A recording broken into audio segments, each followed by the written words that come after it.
Good morning everybody, the caddy is back on the drive. Been having a bit of a nightmare with this caddy, to be fair, because I'm like, okay, well I want to do a facelift conversion of some kind. I'm pretty sure I'm going to do the Touran V2 facelift conversion for two reasons. One, because it's cool and it's less common than the caddy facelift, and two, it's way cheaper than the caddy facelift, and everyone knows the channel, I am a cheap bastard and I love things that are cheap.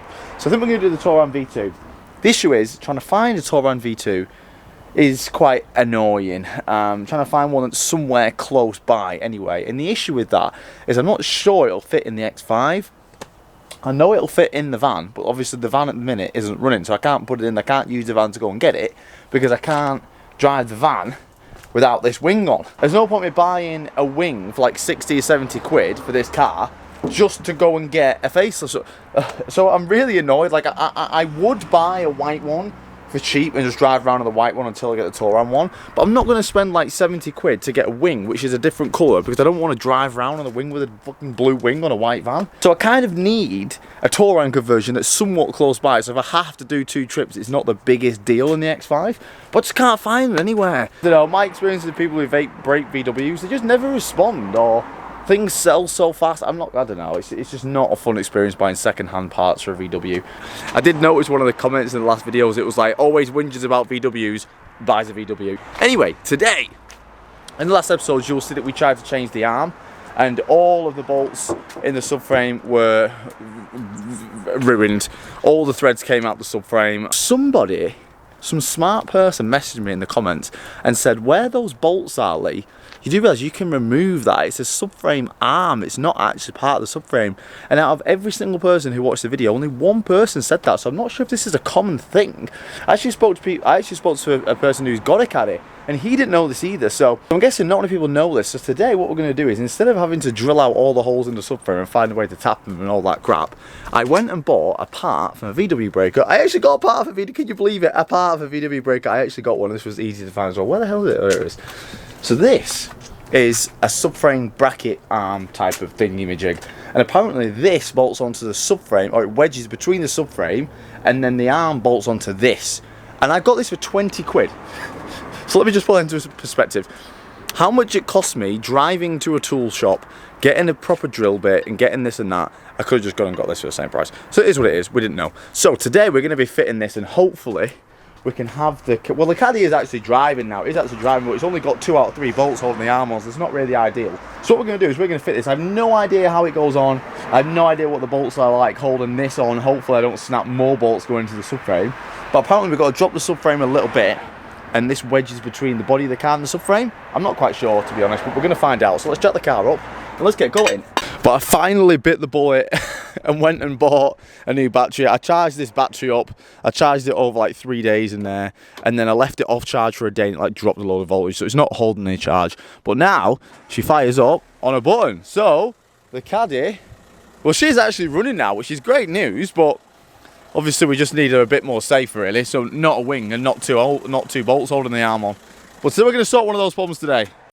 Right, let's get the wheel off. The first thing about this caddy is it's an absolute nightmare jacking it up at the front. It's just nowhere to jack it up from the front, because I don't want to jack it up from the sill, because the sill literally has never been jacked up on in its life on this car. And obviously I can jack it up off the frame of the car there, but there's nowhere to put the jack stand. And obviously especially nowhere to put the jack stand, considering we are taking the arm off. Can't put it on the subframe or on the arm anywhere. I'm struggling to see where this thing goes right now, I'm not gonna lie. Hopefully once we have a look under, it becomes a little bit more obvious. So this bit is that bit that goes up here into the body. So, and then you've got the arm bit here, which kind of sits on this bit at the bottom. 1 bolt goes into the arm and 2 go into, yeah, that sits up there. So it kind of sits between the body and the subframe, and I think what hold it on are the subframe bolts. So we've got subframe bolt here, subframe bolt there, subframe bolt there. I think there's just maybe 3, obviously the 1, 4. So it actually sits between the chassis of the car and the subframe. So we're gonna have to get a jack. We're gonna have to drop the subframe a little bit. So we'll get a jack on the subframe, and then we'll just lower this side, and hopefully we can just kind of squeeze it out. But to do that, I think we're definitely going to have to, well, we're going to have to definitely take the arm off.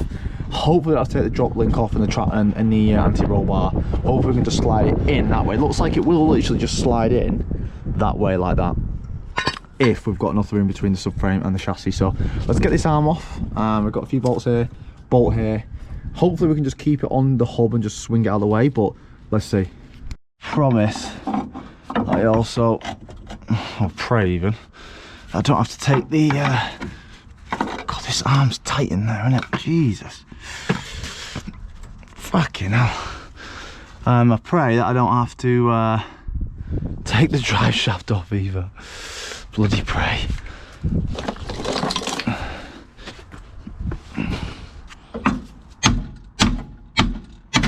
So the arm sits on the car like this. So it sits on the car like that. So I'm just going to put the blade down. So we've got this bolt here, which is that one.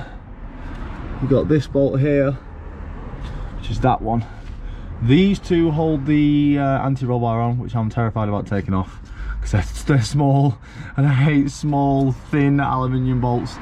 And you've got this one here, which is Gibbles, which is this bolt here, and then you've got the main bolt here, which is what ours is ruined. That's de-threaded, that's the new one. And then the last bolt here, which is this one up here. So I'm going to gun them off. Now the question is, are these going to come off nicely? Oh, it's a good start. Oh, that's definitely not an 18. This one is.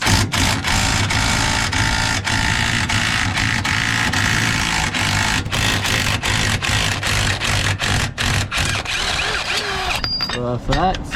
I've got so many bolts. Let's try not to fucking lose them. Are they all different sizes? Yeah, great. Okay, they're all off. The only thing is I don't have a half inch to a 3/8 adapter, so I can't gun these little two anti-roll bar bolts off, so I'm gonna have to use my hand. Oh, but I've got PTSD from the other ones. Oh no, okay, we're good, we're out, they're out. Okay, we got one more big bolt up here, and then this, well, hopefully will just slide out once I drop the subframe down. Right, this is the last bolt, so I'm hoping once we get this off, we get a bit of movement. So I've lined up where the bolts are. 1, 2, so hopefully we get a bit of movement, but look at this now, I can't see how we're going to get this off with the drive shaft still in, if I'm being totally honest. Okay, hang on, we got one more bolt here, one more here. That's the steering rack bolt, that holds the steering rack in. So let's get this off and bloody pray that we can get this out, because I've just dropped the subframe and it's not moving at all, so I don't really want to drop all the subframe bolts just to get this out. So hopefully just with a bit of a pry bar, when we've got this one bolt off, we can just pry bar and a hammer, pry the subframe down a little bit and just knock that out. So the subframe is moving independently from this. It still seems pretty on there though. See the subframe moving? So the subframe is dropping. But is this attached somewhere else? I mean, it's definitely moving. It's got to be another bolt, right? Okay, so as you can see, it's nearly here. I just don't know if we're going to have enough room to get it out between the drive shaft. I think I'm going to have to pull the drive shaft off and slide it forward. Right, let's not sit here and faff for ages. Let's just take the drive shaft off, because there's no, it's not like any oil's going to piss out anywhere. So let's just take the drive shaft off, pull that to the side. Oh, now I'm going to have to take it fully off because it goes through the drop link. So I won't just be able to pull it to the side either. Maybe we can lift it up. Let's just try that. Let's just knock it out and see if we can see if there's a way around this, because I really don't want to take the whole fucking drive shaft off again. It's so close. It's just caught on something over this side. I can't seem to get it free. I don't know what it's caught on. I feel like it's the steering rack. But literally it's nearly so close. Right, I've got it. There's two little notches. Perfect, got it. That's what it is. So see the two little notches there in the bottom of the steering rack. then that stops it pulling out, so you've got to really kind of lean down on the arm and pull it away from the notches. But there we go. Anyway, that's the old one, and you can see snap bolt there, and obviously you remember from the last episode when we drilled that out, but that was a snap bolt there as well. So what we're gonna do is we're gonna try and figgle, that's it, I was trying to say fanny and wiggle, fanny this back in, wiggle this back in, and yeah, hopefully everything lines up fucking great then. I'm starting to get royally pissed off now because they put those stupid little locator things. The arm is now stuck on the steering rack, and you can't get anywhere in there to wedge it off. It's such a bastard position. Why have they got these stupid little locators on there? They don't need them. And then I thought, right, well obviously the steering rack's been pulled down by this, so I took the nut off, and before I even took the nut off, the track rod pops out the track arm. So now the whole track rod is just spinning, and VW decided to put the track rod on the top, so you can't put a jack under there and jack it up. I've tried levering it against everything. I've tried using arms to lever the track rod down to get the bolt, ball joint in there to stop it spinning. That's not working. I can't get vice grips in there because I don't know, I hate VW, and then VW hates me, so that's not working. Now I can't get the track rod back on. Now I can't get the track rod off, and I can't get this arm in because the stupid locator things and the stupid steering rack attached to the stupid track rod attached to the stupid hub attached to the stupid VW. Right, I finally got everything lined up with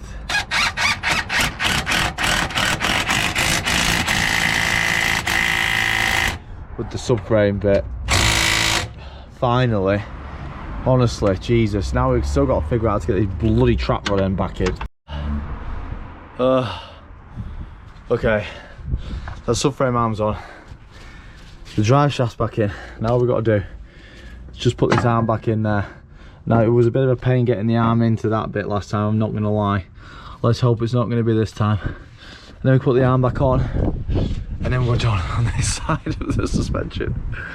And then I'm still going to have to figure out if I want to go and buy a Touran kit like today, or hopefully this guy's replied and saying telling us who's not far away, and we can go and get it and at least start it. But it's hard buying a Touran kit because you can't just go to a breaking, because you need a special bit like a weld on tab. You need to weld something onto the car, and I don't know what it is or where I weld it, so unless someone knows about the swap, I don't really know what to ask to get, so you have to do a bit of research. Okay, so the arm's on, everything's back together. I was actually dreading doing that because just in case it was going to be a bit of a bitch, and it was. Now we've got a bit of a small puncture in this tyre, but it's a new Michelin tyre, so hopefully I can just try and find out where it's coming from. I'm doing this, I'm not a tyre guy, so I'm going to take it to GM tyres anyway, but there is a slit somewhere in the middle here.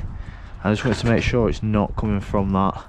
If it is a big slit, then obviously the tyre's kaput.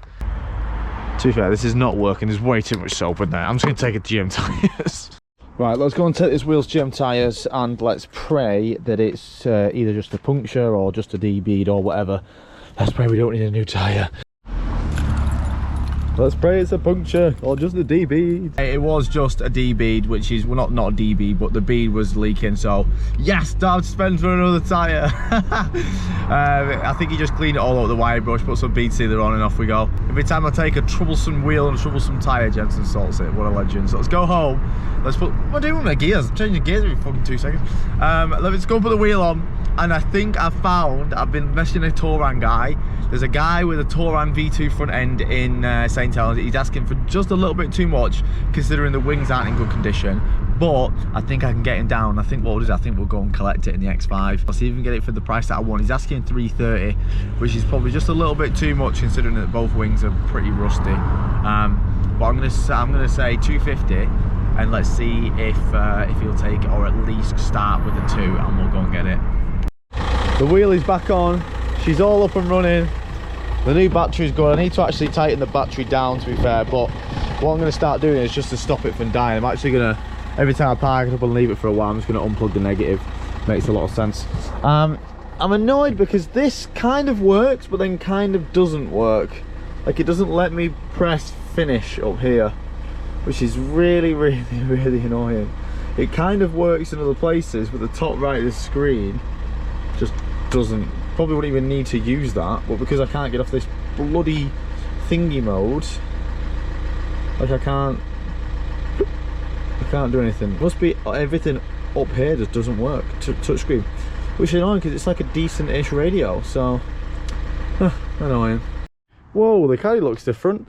After, oh god, what, 2 months of owning this car without a fucking door handle? We're going to change it. I've had the back of this. I did try to fix it in one of the videos. Anyways, it wasn't actually the door handle, it was actually the inner handle. And because it was the inner handle that got ruined, it ruined again the outer handle, which means I had to buy another outer handle. But I've bought some more stuff here. So we've got the inner mechanism and the outer mechanism, and I'm going to try to fit this. I say try because it's an absolute nightmare trying to do this, I'm not going to lie.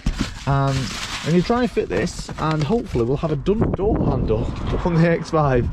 I will never ever do this job ever again. How can such a competent car maker, well, so they fucking say, make such a shittily designed piece of shit like this? Nothing lines up properly. Nothing lines up properly, and it's so fiddly when it just doesn't have to be. So not only do all the screws to basically not fit, this has to go on there, but it's like ½ an inch too long, and the cable, well, I don't even know much about cables, guys, but a lot of cables don't stretch. It's so stupid. So the ball joint, this little fucking thing, not only is it facing the wrong way, so you've got to try and turn it to put it on, it literally does not pop onto the ball joint. This is the hardest thing I've done in years. This ball joint will not go on. I tried heating up with a blowtorch. I'm now drilling a hole out bigger.